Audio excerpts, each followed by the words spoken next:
Static analysis of beams, frames, trusses and slabs. Overview. The 4 static analysis tools can be used to get an idea about stresses and displacements in substructures of a Revit model.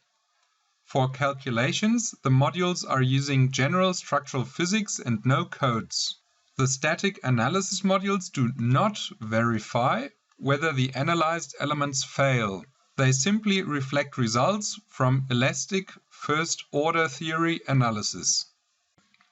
The modules will recognize the structural definitions from the analytical Revit model. They also offer the option to change existing, apply additional, and delete unnecessary supports and loads. Take particular care in defining loads, supports, and bar end releases properly.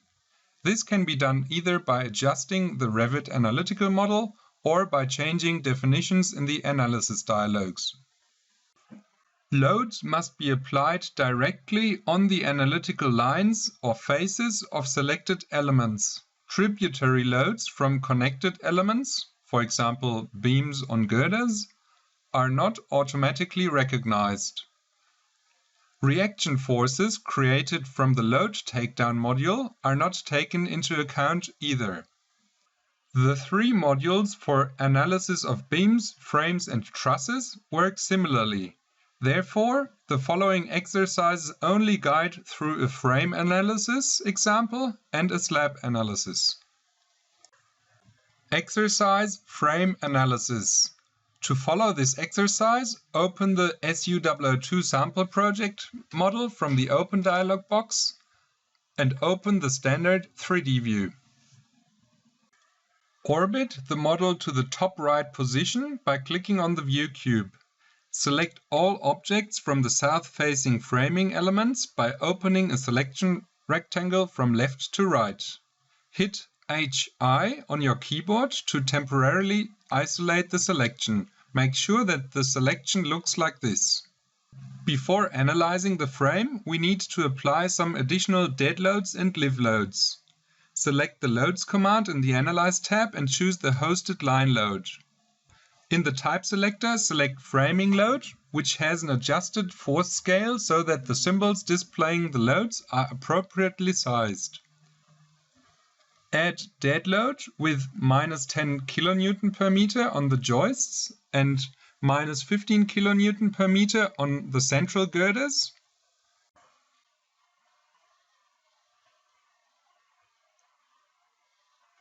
Do the same with the live load case and add 15 kN per meter on the top and 20 kN per meter to the central members.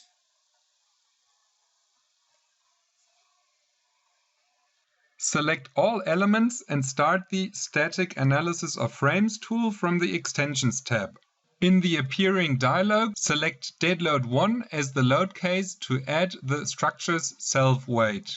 The Geometry dialog offers the option to double-check the geometry. Select individual framing members. All relevant element properties for this static analysis are displayed at the bottom of this dialog. Open the Constraints dialog and find that there are some redundant supports. They are reflecting connected girders and joists from the model. Select and delete the redundant supports one by one. The nodal support list at the bottom of this dialog offers the option to change the support definitions. For example, change them from pinned to fixed. The releases list provides information about the end releases of all framing members. These definitions are read-only. If they are not reflecting the physical model, changes have to be made in the analytical system of the framing member in Revit, and the tool has to be restarted. The Cases and Combinations dialog displays a summary of all in Revit defined load cases and combinations. Loads dialog. Select a load case and click on any of the loads in the view window to display the load properties graphically. At the same time, the selected load gets highlighted in the loads list at the bottom. The loads are read-only as well and need to be changed in the Revit model if necessary. Open the Calculations dialog. As soon as this dialog is selected, the calculation is performed and the results are accessible. Explore the results and add forces to the view settings. Change the load case to Wind 1 and tick Internal Forces N to find that all 4 bracing elements suffer from axial force. Unfortunately, this module does not allow for the definition of conditions that prevent braces to fail on compression. At the same time, we can't disable particular bracing elements for calculations. Therefore, we would have to hide the bracings that are under negative axial force in the model temporarily and restart the tool. In the Edit menu up the top, select Characteristic Point and place a few of them in the model. The calculation results at the characteristic points can be displayed in the according tab.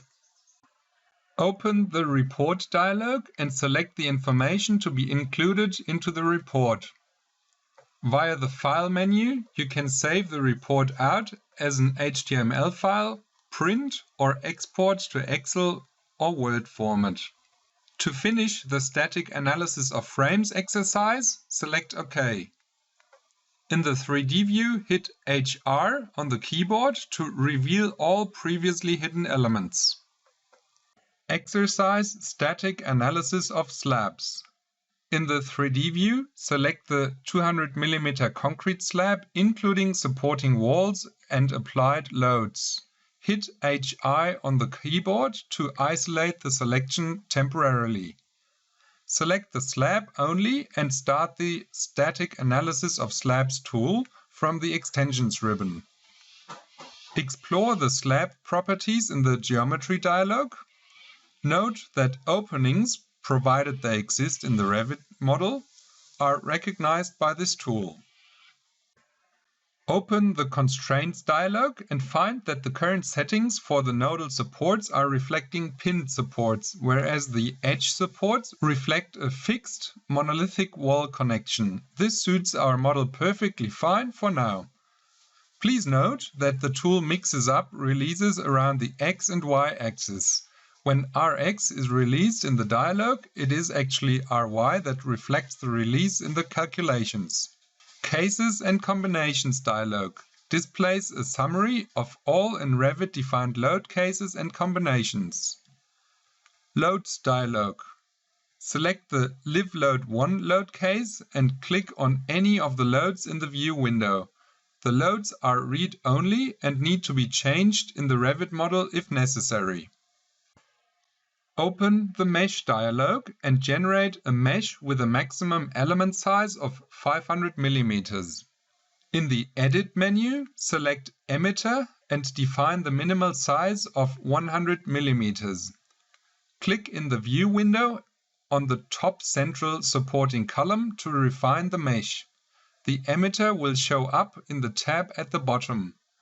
Select Generate again to regenerate the mesh with the new definitions. Open the Calculations dialog and select Calculate. Explore the different results from different load cases. Select the Edit menu and place a few characteristic points in the view window. These characteristic points with calculation results show up in the tab under Internal Forces, Characteristic Points. Open the Report dialog and select the information to be included into the report. Via the File menu, you can save the report out as an HTML file, print or export to Excel and Word format. To finish the static analysis of slabs exercise, select OK. And this concludes the exercise Structural Analysis Tools.